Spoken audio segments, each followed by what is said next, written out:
Hello dear students, welcome to the endocrinology session, part 2, in which we are going to discuss diabetes, puberty, thyroid and calcium. Diabetes in children, the prevalence is increasing day by day. Various types of diabetes seen in children are type 1, which was previously known as insulin dependent diabetes mellitus, type 2 or which was previously known as non-insulin dependent diabetes are the two common diabetic disorders in children. Other specific types are chronic pancreatitis, Cushing's syndrome and drug-induced diabetes due to steroid, pentamidine or cyclosporine. So here I see a multiple choice question being generated. Which of the following drugs can give rise to diabetes in children? And you can have various combinations. So the common drugs that can give rise to secondary diabetes are steroid, pentamidine and cyclosporine. Maturity onset diabetes in young or MODY is a specific genetic syndrome or a genetic entity which is transmitted or inherited in autosomal dominant fashion, and there is an entity called as neonatal diabetes which presents during first 6 weeks of life. Many of them are transient and some of them are permanent. Coming to the definition of diabetes, a random blood sugar of 200 or more with symptoms of diabetes, that is polyuria, polydipsia and polyphagia, so PPP, with a random sugar of 200 gives us a diagnosis of diabetes. But if we have to test in a child for impaired glucose tolerance, so what is impaired glucose tolerance? It is a stage prior to frank diabetes where the fasting sugars are between 110 to 125 and 2 hours after the glucose challenge, and the glucose challenge that we give in pediatrics is 1.75 grams per kilogram. This has been asked in many of the competitive exams. So the maximum dose of glucose we give in oral glucose tolerance test is 75 grams. So after this, if we test glucose at 2 hours, if they are falling between 140 to 200, that becomes impaired glucose tolerance. And frank diabetes is when we have fasting sugars above 126 and 2 hours post OGTT sugars above 200. So that is a diagnosis of diabetes. Type 1 diabetes is the most common entity or the most common diabetes in children, comprising of almost 70 to 80% of the diabetic children. It is an autoimmune phenomenon where there are antibodies generated against the beta cells. Gradually, these antibodies destroy the beta cells, leading to absolute insulin deficiency. Insulin deficiency would give rise to higher blood sugars, giving rise to osmotic diuresis, thus the polyuria. The calories are lost through urine, this gives rise to polyphagia, and there is a weight loss. If these symptoms are not detected in time and insulin therapy is delayed, we can get features of ketoacidosis. This ketoacidosis is because of utilization of alternative fuel, and that is fatty acid. So burning of fatty acid gives rise to ketone body production, and accumulation of these ketones and acids in the blood gives rise to ketoacidosis, which manifests as rapid breathing, abdominal pain, vomitings, and if it is not detected in time, the child can go into a diabetic coma. These are often precipitated by infections such as mumps and urinary tract infections. The common age at presentation is often bimodal. They can either come at the age of school entry, that is at 5 years, or they can come during the rapid phase of their puberty, that is between 10 to 15 years of age. There are associated autoimmune phenomena like hypothyroid and celiac disease, which are commonly seen in type 1 diabetics. We can get many complications in type 1 diabetes. The short-term complications are DKA that we have already discussed. These children, even after starting with insulins, can sometimes land up in diabetic ketoacidosis if they fail to take the insulins properly, if they miss any doses, or if they are subjected to stress like infection or major surgeries. That time they can land up in diabetic ketoacidosis. Inadvertently, if they take higher doses of insulins or they fail to eat after taking a dose of insulin, they are at a high risk of developing hypoglycemia. And how do we come to know that the child is hypoglycemic by recognizing the symptoms of neuroglycopenia or sympathetic overactivity. So neuroglycopenic symptoms are confusion, altered state of consciousness, seizures, and coma. Sympathetic or adrenergic symptoms that are seen during hypoglycemia are anxiety, excessive perspiration, tremors. Various long-term complications seen in type 1 diabetes are microvascular complications like retinopathy, nephropathy, and neuropathy. Neuropathy is of two types: autonomic neuropathy in terms of postural hypotension, tachycardia, and gastroparesis, and sensory neuropathy, which can manifest with foot ulcers. The surveillance for these microvascular complications needs to be done in children who are at least 10 years of age and when the duration of diabetes is beyond 5 years. So I have seen this multiple choice question being asked, so I please request you to pay attention. There will be choices like 5 years, 10 years, so please pay attention. Have they asked about the age or the duration? So the age when it is beyond 10 years and when the diabetes duration is 5 years or more, that time we are supposed to screen these children for evidence of retinopathy, evidence of nephropathy, and neuropathy. Certain associated long-term complications are hypertension. These children are also at risk for hyperlipidemias, and arthropathy, small joint arthropathy, which manifests as prayer sign, where the child is unable to make a prayer sign because of the small joint involvement. This is also one of the complications of type 1 diabetes. In type 2 diabetes, the complications can occur earlier, and this is because there is a period of asymptomatic diabetes in type 2. In type 2 diabetics, we need to screen for the complications much earlier because they can be asymptomatic for years together, and when they present to us, they might be having those diabetic complications even at the onset. So type 2 diabetics need to be screened for the complications at diagnosis. Here is a table comparing type 1 and type 2 diabetes. Let me remind you that insulin dependent and non-insulin dependent diabetes, these terminologies have been replaced by type 1 and type 2 diabetes. So the onset is usually acute and severe in cases of type 1, and many of them, almost half of them, can present with ketoacidosis at onset. Antibodies are usually present against the islet cell in type 1, whereas antibodies are not seen that commonly in type 2. Type 1 children are usually thin and they have lot of weight loss at presentation. They are usually thin built, whereas type 2 children are obese. They have evidence of acanthosis or the blackening over the nape of the neck, which is a sign of insulin resistance. And the treatment, of course, varies. Type 1 diabetes children need insulin at least 3 to 4 times a day to prevent long-term complications. And type 2 diabetes can be managed with lifestyle modification and also with oral hypoglycemic drugs. If these two measures fail, then we can subject these children to insulin therapy. Coming to thyroid disorders in children, congenital hypothyroid is a hot topic for setting MCQs. The various causes of congenital hypothyroid, I would like to divide them into dysgenetic, dyshormonogenetic, and others. So dysgenetic hypothyroids is the most common cause, where we get either agenesis, hemiagenesis, or ectopic gland. The ectopic gland is usually a lingual thyroid, and these children with ectopic glands often present a little late as compared to athyrosis. Dyshormonogenesis is when there is an enzymatic block in the thyroid hormone production, such as defect in the iodine uptake, defect in the organification of the iodine, defect in the storage and the release.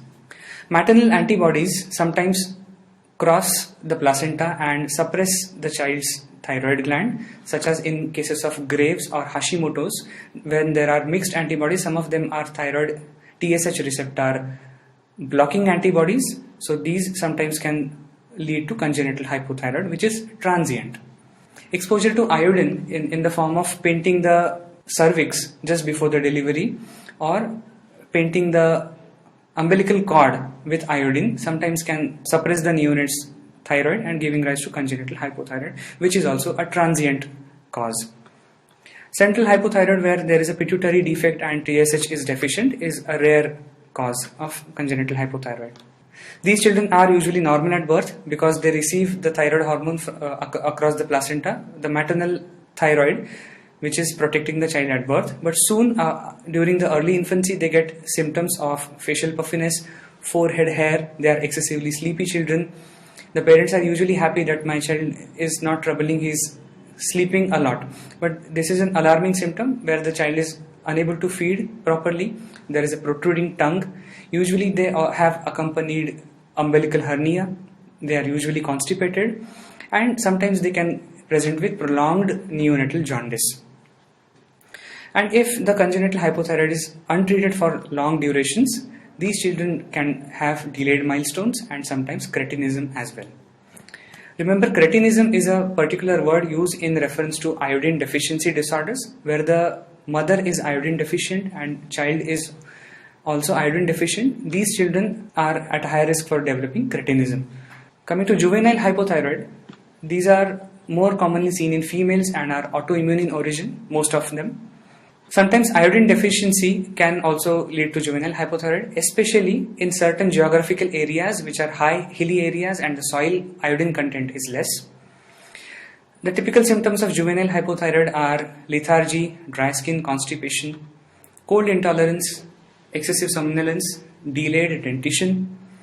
Sometimes they can have pseudo hypertrophy of the calf muscles, similar to that seen in Duchenne's muscular dystrophy. So it is a hypertrophy, but it is not accompanied with strength. So they are weak hypertrophied muscles, so pseudo hypertrophy, and this particular entity is called as Cocker-Debris syndrome. They usually have delayed puberty, but rarely they can also present with precocious puberty. One important thing to remember is children with juvenile hypothyroid are not mentally retarded. So if you have an MCQ stating that cold intolerance, constipation, somnolence and mental retardation, please mark that mental retardation is not a feature of juvenile hypothyroid. If you have a firm goiter in a juvenile hypothyroid, please suspect Hashimoto's, that is autoimmune thyroid disease. And if it's a large goiter and very soft consistency, very soft goiter, always suspect dyshormonogenesis. The investigations usually reveal a macrocytic anemia, and a thyroid profile shows that TSH is extremely elevated and with accompanying low T4. If we perform skull X-ray in a child with juvenile hypothyroid, we usually see Vermean bones, and this reminds me of another multiple choice question. So Vermean bones are usually seen in hypothyroids, also seen in Down syndrome and patients with osteogenesis imperfecta. So here in hypothyroid children we get Vermean bones, and there is a gross delay in the bone age. So the skeletal maturation is lagging behind. In iodine deficient children we can get low urinary iodine, but urine iodine is usually done for epidemiological purposes. When we go in the community and we are studying the iodine sufficiency of the population, that time we perform urinary iodine. So classifying the geographical area for iodine deficiency, that time we use this urinary iodine content. A young female presenting with goiter and hypothyroid, unless proved otherwise, it is a autoimmune disorder. In such cases we perform anti-thyroid peroxidase antibody. So anti-TPO antibodies will be positive. For congenital hypothyroids, before starting treatment we would like to do an imaging where we want to see if the gland is present. So by ultrasound or by a thyroid scan, we localize the gland. On ultrasound, if the gland is not visualized, probably that's an ectopic gland or the gland is absent. On a thyroid scan, if the gland is not visualized in the thyroid region, there may be thyroid blocking antibodies which are derived from the mother, or the gland may be absent. In cases of dyshormonogenesis, where we have a newborn child with hypothyroid and goiter, we can perform a perchlorate discharge test for confirming iodine organification defects. And one example of organification defect is Pend-Red syndrome, where we get associated sensorineural hearing loss. Congenital hypothyroid needs screening at birth because thyroid is required for early brain development. The damage to brain because of hypothyroid starts much before the symptoms occur, and the delay in treatment leads to long-term neurological sequelae. So this is the reason we have to screen each and every newborn before the symptoms of hypothyroid occur. So as we know, the prevalence of hypothyroid in newborns is 1 in 3000. So if we screen 3000 newborns, we are likely to catch hold of one newborn with hypothyroid. So what is the ideal timing for screening a newborn for this congenital hypothyroid? Soon after birth, the child is exposed to cold environment, so there is a perinatal TSH surge. So if we test a newborn for TSH on day 1, we are likely to get extremely elevated TSH. So for congenital hypothyroid screening, we collect the blood of the baby, the newborn baby, after 72 hours. So after day 3 is the ideal period for TSH screening for such children, and the treatment needs to be started as early as possible to prevent the neurological complications.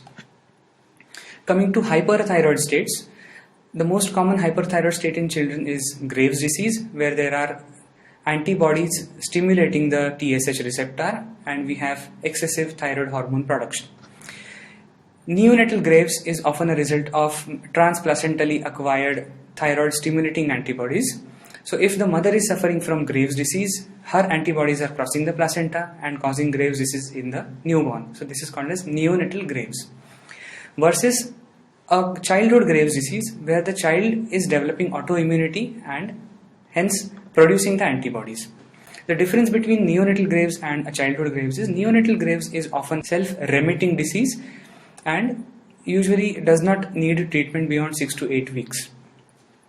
Neonatal Graves can present with irritability, weight loss, anxious look, tachycardia, and some of the newborns can also develop congestive cardiac failure. Craniosynostosis is one of the dreaded complications of congenital hyperthyroid, that is neonatal Graves.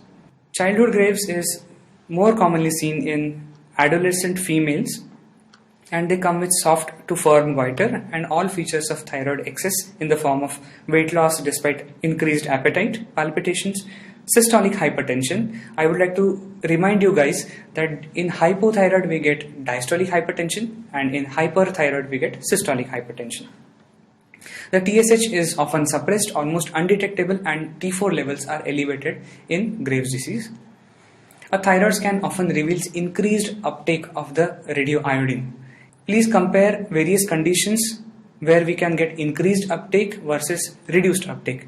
In Graves' disease, we get increased uptake by the thyroid gland, and in conditions like subacute thyroiditis, where there is an inflammation of the gland and transient hyperthyroid state, in those cases we get reduced uptake. So thyroid scan is very important in diagnosing Graves' disease. Treatment of thyroid disorders in children. Neonatal Graves is a self-remitting disease. It usually requires control of the hyperthyroid state by Lugol's iodine, and sometimes we need to give anti-thyroid medications as well. Childhood Graves is treated with the help of anti-thyroid drugs such as carbimazole. Carbimazole is the drug of choice for childhood Graves. Sometimes if it is uncontrolled by carbimazole, we may need to resort to other measures like Lugol's iodine or supersaturated potassium iodide. Surgery is reserved in cases where we have refractory Graves, and radioiodide ablation is usually not preferred in age group below 5 years. Treatment of hypothyroid, I have already told that newborns need to be started on thyroid replacement as early as possible after the diagnosis. Thyroid replacement is done in morning time single dose. Newborns require a relatively higher dose as compared to children. So newborns require something like 10 to 15 microgram per kilogram per day. Children require something like 8 microgram per kilogram per day, and adults require a much smaller dose, that is 1.6 microgram per kilogram per day.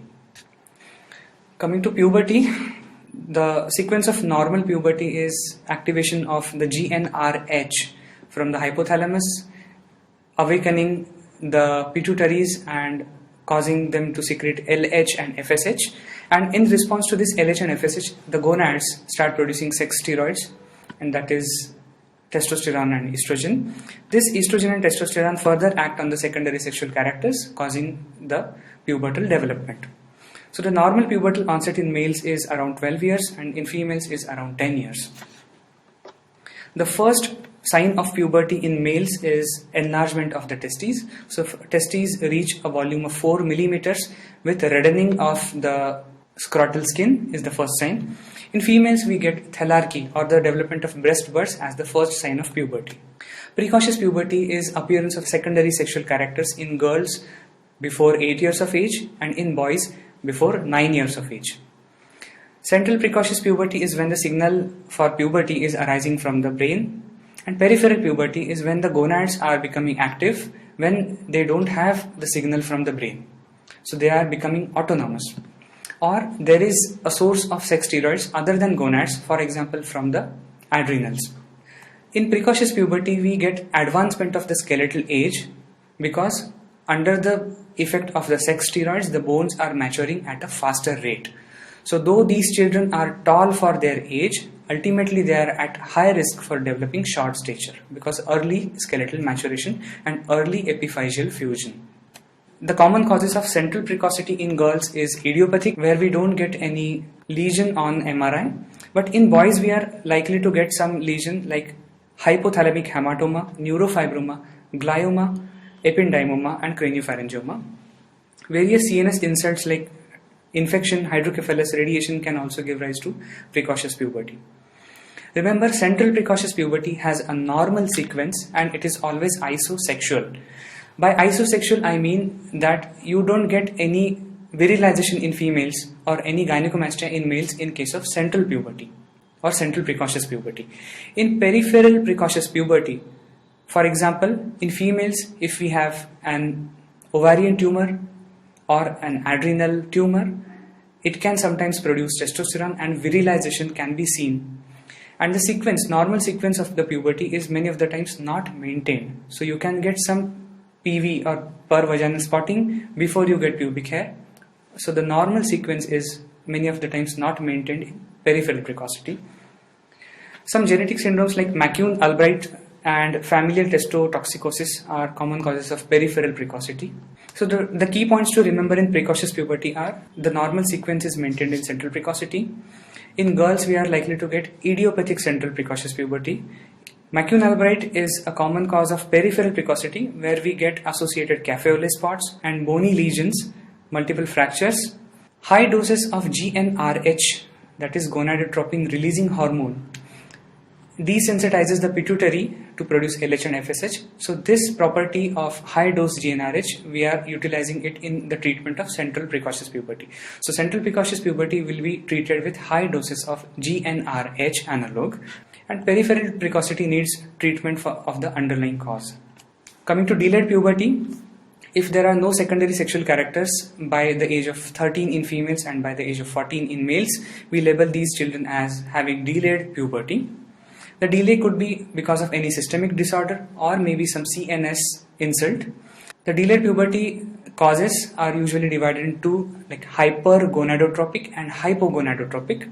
Hypergonadotropic conditions are where the brain is producing enough of signals but the gonads are not listening.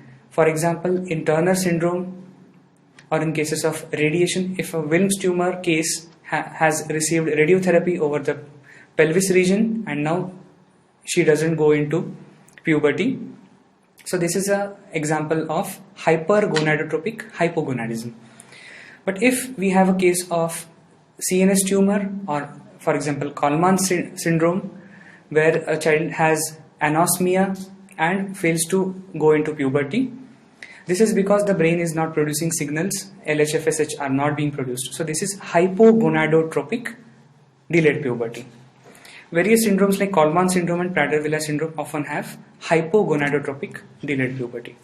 Please remember there is an entity called as constitutional delay in growth and puberty. So it is a hypogonadotropic condition common in boys with similar history in the parents, either of the parents, and this is a physiological variation in the growth where ultimately they enter the puberty and gain final height almost similar to their parents. In the end, a couple of slides on rickets and calcium disorders. Rickets is a disease of growing bones. As we all know, the growing osteoid at the ends of the long bones doesn't get mineralized either because of the deficiency of vitamin D, calcium or phosphorus, and thus this unmineralized osteoid is giving rise to various deformities of rickets. Calcinopenic rickets occurs because of either vitamin D or calcium deficiency, and this deficiency may be because reduced intake or reduced absorption. Distal renal tubular acidosis is one of the causes of calcinopenic rickets. Vitamin D dependent rickets and liver failure are also one of the important causes of calcinopenic rickets. Phosphopenic rickets occurs when there is reduced intake or less intake of the phosphorus, or the body is losing phosphorus through the urine. So the examples are familial or X-linked hypophosphatemic rickets, proximal renal tubular acidosis, various tumors leading to phosphate loss through the urine, rickets of prematurity, and improper formula feeding. The presentation in calcinopenic rickets is the typical craniotapes, chest beading, wrist widening, bowing of the legs, and sometimes they can also have symptoms of muscle weakness in the form of protuberant belly and proximal muscle weakness. Phosphopenic rickets usually present with predominant lower limb involvement, and usually they present beyond 1 year, because up till 1 year the GFR or the glomerular filtration rate is less. So though they are losing less phosphorus, but as the GFR improves, by the end of 1 year, they start losing more and more phosphorus in the urine. So hypophosphatemic rickets, especially the familial varieties, present beyond 1 year of age. The investigations would reveal low or normal calcium, low phosphorus.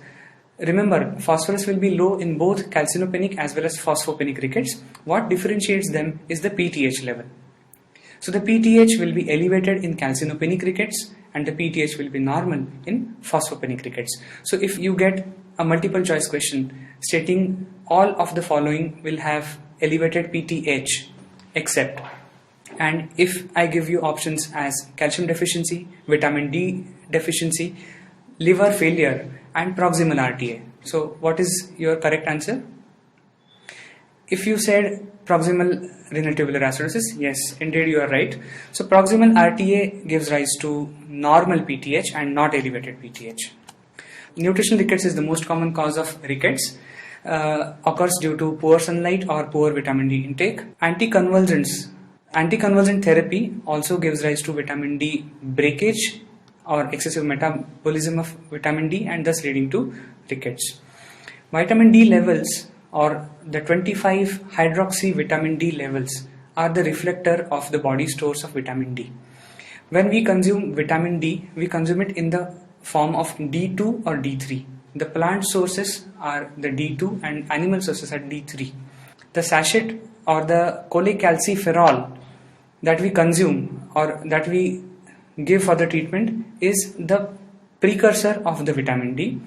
It is converted to 25 hydroxy vitamin D in the liver and it is stored in various cells like fat. In the kidneys, it undergoes 1-alpha hydroxylation and is converted to 1,25 dihydroxy vitamin D, which is the active form of vitamin D and which is required at the epiphyseal or the growth plate. So the 25D levels are the true reflector of the body vitamin D stores. In nutritional rickets, we get serum vitamin D levels less than 20 nanograms per milliliter. The treatment of nutritional rickets consists of replacement or replenishment of this vitamin D. Usually we give it in the form of oral or injectable calciferol. The Stoss regime, the Stoss is a German word for push. So we are pushing the child with vitamin D. It is usually given as 6 lakh units, either a single dose or over a period of 10 days. And we hope for the healing response. On radiology, on wrist X-ray, we get a healing line at the end of 4 weeks. If a child fails to demonstrate this healing line at the end of 4 weeks, we label these children as vitamin D refractory rickets. There is an entity called as vitamin D dependent rickets. It's a misnomer in itself because if we treat these children with normal vitamin D or cholecalciferol, they are not going to improve. So there is a problem in the conversion of 25D to 125D.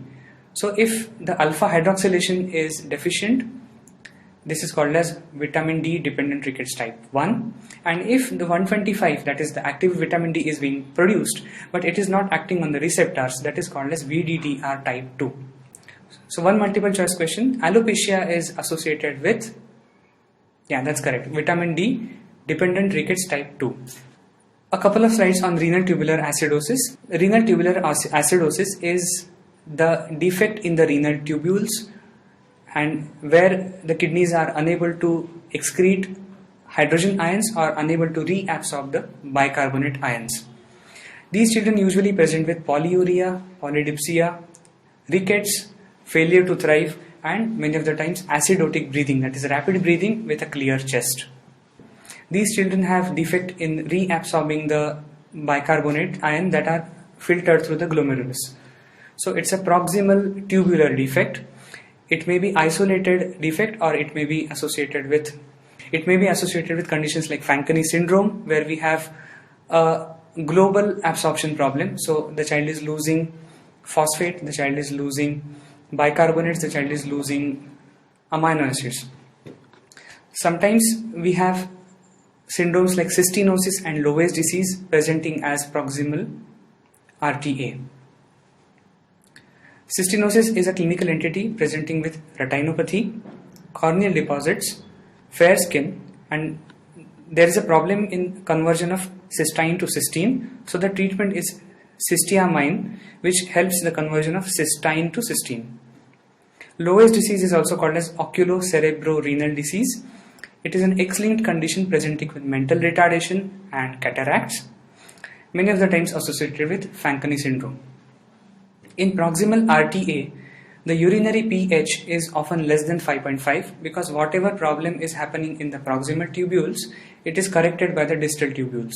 So distal tubules excrete more acid, compensating for the bicarbonate loss. So though there is a polyuria, the urine pH is usually less than 5.5. So this is a differentiating feature between proximal and distal RTA.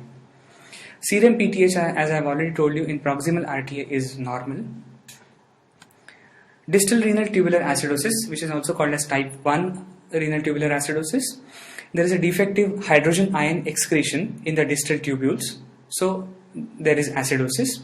Let me remind you, renal tubular acidosis is a normal anion gap metabolic acidosis. So it is also called as hyperchloremic metabolic acidosis. Distal RTA are often associated with hypercalciuria, hypocitraturia, and this is the reason these children develop nephrocalcinosis. So there are calcium deposits in the kidney. Serum PTH will be elevated in distal renal tubular acidosis. The treatment of renal tubular acidosis comprises of replacement of the bicarbonate, and in distal RTA, to reduce the calcium loss, we give thiazides. With this, we come to the end of second session in the endocrinology. There are a lot of topics which I have not incorporated and I would like you students to go through, and these are iodine deficiency disorders, hypoparathyroid, treatment of hypocalcemia in children, multiple endocrine neoplasia, and autoimmune polyglandulopathies. Thank you and happy studying.